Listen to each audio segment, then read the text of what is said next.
Hello, it's Mio and welcome to this video where I'll be trying to do the Inktober challenge if I can get these cats out of the way. So I found this book that I felt like fitted very well for the Inktober challenge, and I've never actually finished an Inktober challenge, or not a proper one anyway. I've never actually, or I think I've partaken in Inktober once and I failed and did not finish. Otherwise, I've just done other types of October challenges that have not been Inktober. But this time, it's gonna be Inktober. I'm gonna be using only these pens, and I'm gonna be making a few of these videos. I'm going right over to the first one, which is mustache. Yeah, I'm gonna allow myself to sketch first though. Otherwise, besides the pencil, it is only gonna be fine liners that I'm gonna be using. Or at least I'm gonna try. I'm not gonna say it for sure because I don't know what the future holds, but I'm thinking of making this into a series to hopefully motivate me to actually finish the Inktober challenge. And so far I've done 7, and there are going to be 7 in this video. So the first drawing is the first challenge, of course, which is mustache.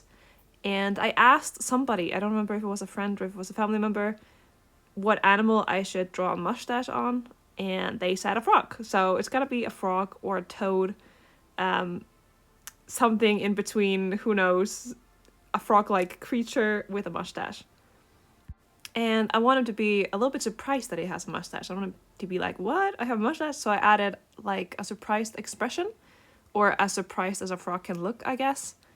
And added these hands, which in the beginning you can see that I added or made the shoulders very like high up, which made him look a little bit like muscular, and I didn't like that, so I did erase the hands and make them a little bit more relaxed, so he's like, you know, soft surprised. And then here I decided to be very nice to you guys and zoom in, and I didn't zoom in properly, so you can't see the top of the drawing, but I do fix that.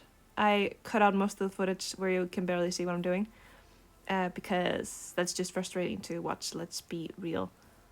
I am really hoping by completing this challenge that I will get better at fine liners, because I got a little bit of confidence when I did like the lamb with teeth, with sharp teeth, a few weeks back, and I was like, you know what, I can actually draw it with pens, with fine liners. I'm actually kind of good at this, so I'm gonna do this Inktober challenge without any problems. It's gonna be easy peasy. It was not. It's not easy peasy. I am not that good with fine liners. They're really difficult to work with, but I hope that I get better with them through this challenge. It's not going to be perfect, and not all the drawings are going to be great because I don't have time to always be making perfect drawings.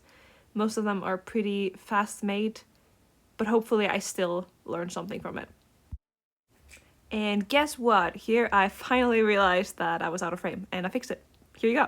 So now you can see the texture that I added on top of the head, which is like the frog texture, I feel like. Oh, and the last little detail I added to this frog to make it even more dapper was a little bow, and that is it. This is the finished frog. We're moving really fast along here. Day 2, or prompt 2, is weave. So the only idea I had for this was a spider, and first I was thinking maybe a spider that is like making a scarf or like weaving something to make it even more, you know, weaving, but I think you still say that spiders weave webs, so I just thought good enough. I'm just gonna make it like weaving a web, you know. And I wanted the spider to be a little bit spooky, so I do add some spooky elements to it, or like a spooky face to it. But besides that, I keep it fairly simple. I just added spooky teeth and big eyes that are supposed to be kind of glowy looking after I add all the other details, because it's supposed to be like the lightest part of the spider. I don't really know if I succeeded in that, to be honest, and yeah, bear with me because this is probably the worst drawing that I do in these 7 days, in my opinion. So the worst drawing so far, but it's not absolutely horrible though, it's just not great. I also make it kind of like it's leaking a little bit because I thought that would be a little bit spooky, and I do like the effect in the beginning, but then I was thinking, I want the spider to be fluffy, because what is scarier than a spider? A fluffy spider. And also that adds some more texture, and that I'm using a little bit more of the pen, and also it makes it darker, which is the effect that I want to make the eyes look a little bit more menacing and bright. I don't think it added the effect that I wanted though. and it kind of made a lot of the details disappear a little bit and made it look a lot more messy. So maybe I should have been more careful with this part. Anyway, day 2, we've finished. Let's go over to the next one. So the next prompt is, I don't remember it, so I need to see what I write here. Crown! Yeah, crown. So this one was fun for me, because the only thing I could think of is somebody wearing a crown, of course. And at first I thought maybe a mouse wearing a crown or something cute, but then I was like, no. It's Inktober. I feel like it's supposed to be Halloween themed or spooky, although I don't feel like almost any of the prompts are Halloweeny. I feel like they were before, but this year they're like very broad and frankly kind of boring. They're kind of boring prompts. I have seen a lot better prompts when I did Gortober and stuff in the past, but you know, here I am working on Inktober, so it's fine. But I thought like a spooky king was the way to go. So I'm really into drawing monsters in general. I think it's very fun. So this was very fun for me. But I'm not a fan of fineliners. So you know, it's like things that I like with things that I don't like. So in the end, it turns out neutral, in my opinion. The crown is going to be relatively simple because I felt like it fitted this more simple king in a way. Although you could argue that I should make it more detailed because the prompt is crown, so the main focus should be the crown. But I didn't, and I don't really have any argument for it. I just didn't. I add some tiny details to the crown, which is something that I saw in the reference picture that I was using before going with the fineliners, and whoopsie daisy, I recorded without clicking record. So I did not record, is what I'm trying to say. So I've gotten this far already. I made his outfit like a little bit dirty because I feel like that adds to the like kind of rotten, decaying vibe of the king, which is kind of the effect that I'm trying to go for here. And here I'm pretty much just finelining the rest of the drawing that I actually remembered to record. So inside the mouth, and of course the highlight of this drawing, which is the crown. And lining around the crown is not all that interesting, but I do really enjoy the shading of it because I wanted to look like it was made out of metal and it was like reflecting, but in a very simplistic manner because the style of this drawing is already quite simplistic and I'm not gonna overshade or anything.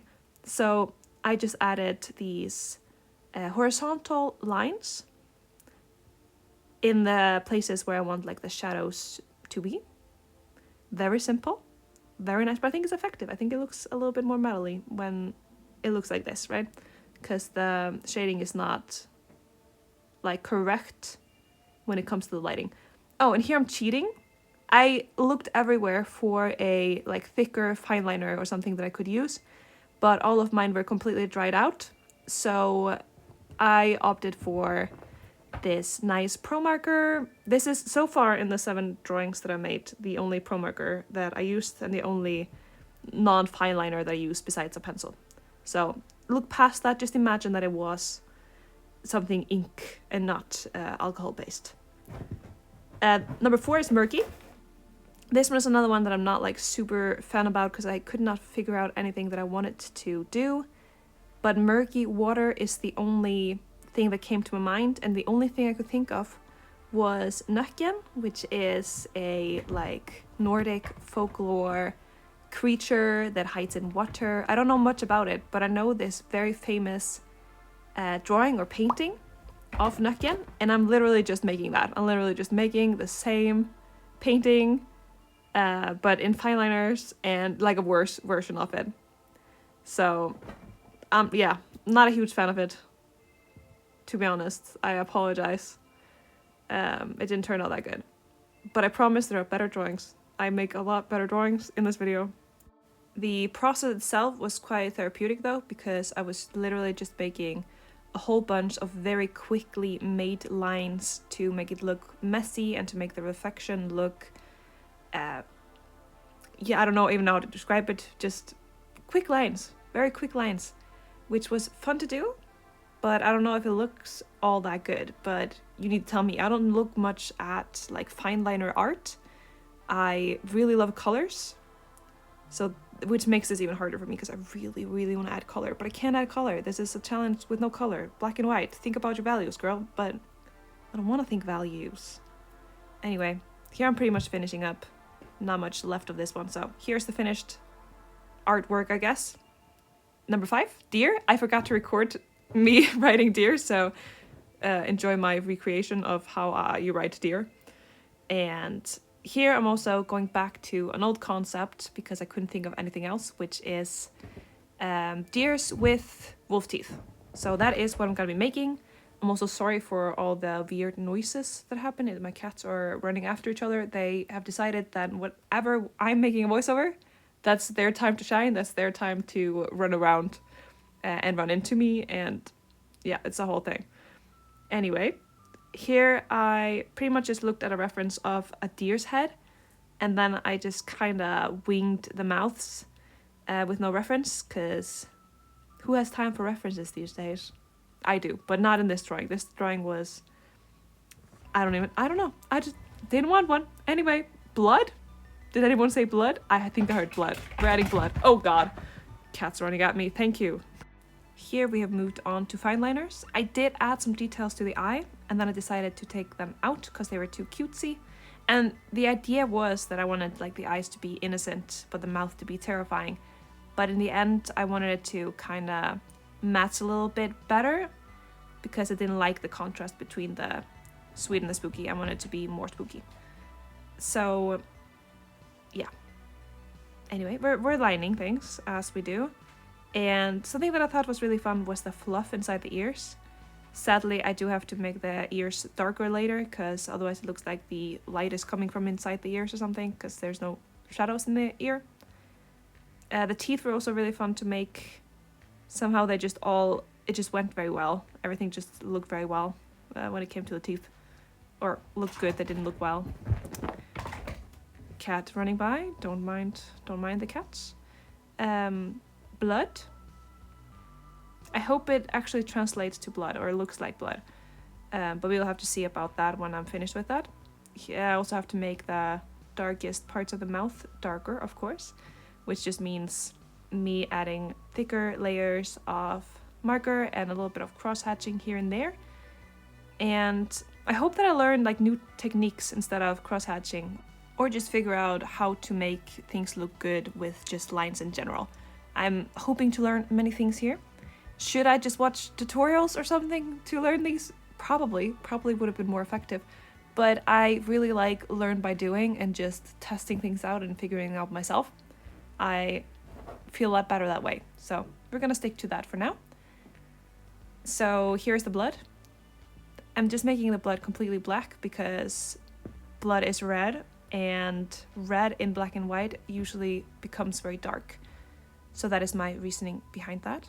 I also didn't want to leave the eye empty, so I made it look more spooky by adding in like the eyeball, or not the eyeball, the circle inside the eye. Then I do some cross-hatching for the background because I didn't want it to be black because that would ruin the blood. And I do that just like here and there. And that is it. Here is the final version, final deer. Moving on to the next one. And this one is hard to see. I think it's pierced or pierce. This is the second to last drawing.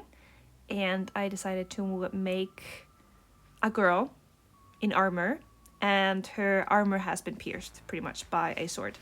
Is like the idea behind it. I don't know if armors can actually be pierced by swords, but maybe she had just like a really cheap Temu armor, who knows. So I just draw armor. I also take like reference from, I think it's like a classical painting of Joan of Arc, and yeah, she's wearing the same armor as that classical painting. She does not have a sword throw or anything, or not the same pose exactly, but I really enjoyed the armor, so I wanted it to be similar. And I'm also going to be using that to kind of see the light and shadow of things. Here I'm making the face, and I'm trying to simplify it quite a lot, and I'm trying to think the whole time how it's going to be looking after pen, basically, because everything gets more simplified when you use fine liners.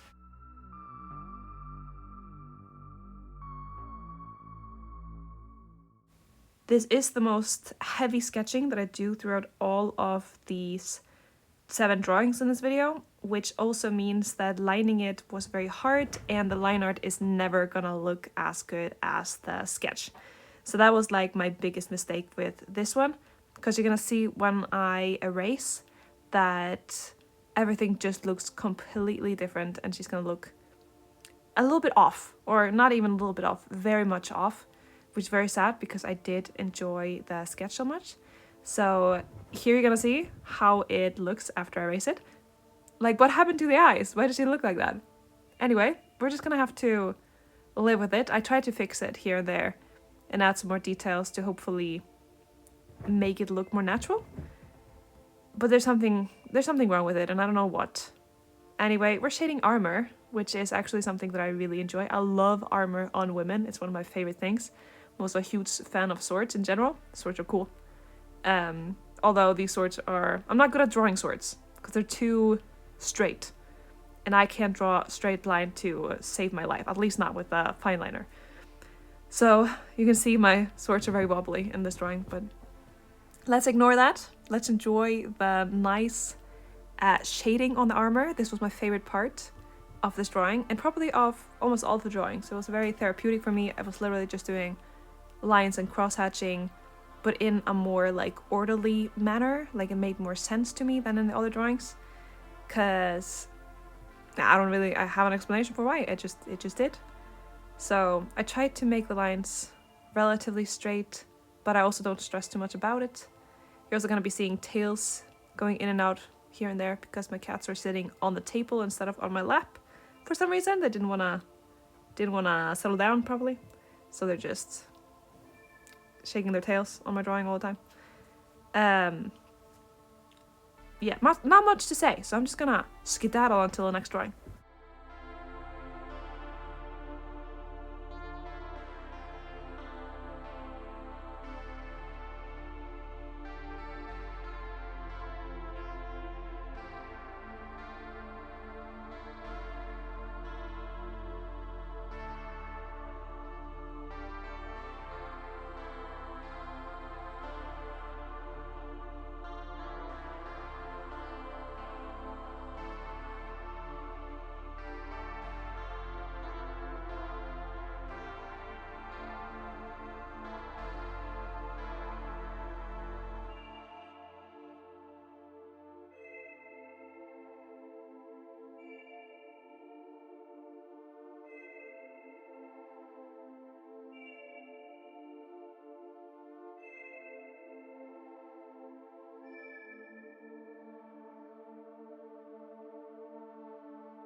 Here I am adding in the final little details to the sword, and here is the final result.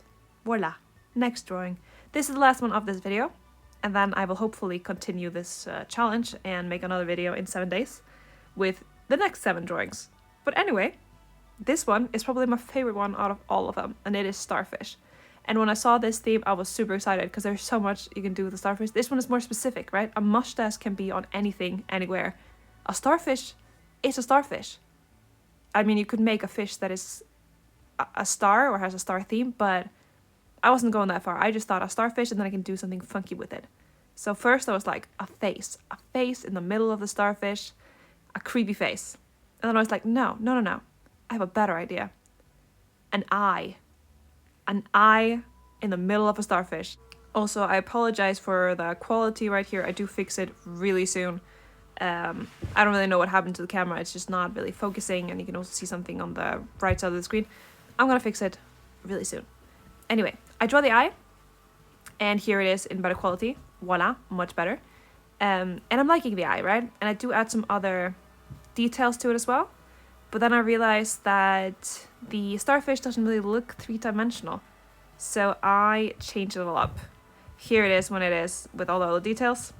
And I'm like, nah, not good. I erase it. And then I draw another starfish and then add an eye in more of a perspective. And I like that. But then I got another idea that I just had to test out, which was to make a little face. Or make the starfish kind of into a person. So here is like a face in a very good perspective, in my opinion. I like this. This is looking good. And it's kind of inspired by the movie Help, I'm a Fish, which is, I think, a Danish movie. A Danish movie. Or Swedish. I'm not 100% sure where. I think it's Danish. And there, these kids turn into different fishes, and one of them turns into a starfish. And she has like these really cute pigtails. And I was inspired by that, and I decided to make like a girl, and her shoes are like still there because she just transformed into a fish. And I gave her a skirt, and I was like, this is looking kind of Japanese, like the shoes and the skirt. So I decided to make her into like a Japanese schoolgirl. So I gave her a Japanese school uniform, which was really fun. And then now we're going into the liners, and hopefully we don't ruin the face, because the face is very important for this. I think it turned out good. I think I made the face look good, and I also think I made the hair look good. I wanted to look like hair strands. I could have done some more like light source on it, if that makes sense, like a little shine, a little highlight. I did not, which is probably fine. It just looks a little bit darker or maybe more dirty. So, but I like it. I think the hair looks great. A thing that I also liked about the Japanese schoolgirl outfit idea is that it has some black in it, which means that we are going to have a lot more contrast between the darkest and the lightest parts of the drawing automatically without me having to think too much, which is amazing, right? Because then I don't have to decide on a design for the t-shirt that has something black in it, or to add designs to the skirt, right? It's just already there, which is fantastic, in my opinion. Now we already got some dark spots and lighter spots, having a good time with it. We're also going to be shading the starfish to try to keep that three-dimensionality, because I did go through all the struggle of like erasing the other starfish and then adding like the curves to it to make it look more three-dimensional, and to help myself with keeping it three-dimensional. Anyway, here I'm doing the skirt, which is pretty much the final detail, and here we are finished. This is my favorite one. I love the starfish. Here are a few of the ones that I made this week, and I will try to be back next week with 7 fresh drawings from Inktober. Thank you so much for watching. I hope you liked it, and I will see you again next week. Goodbye!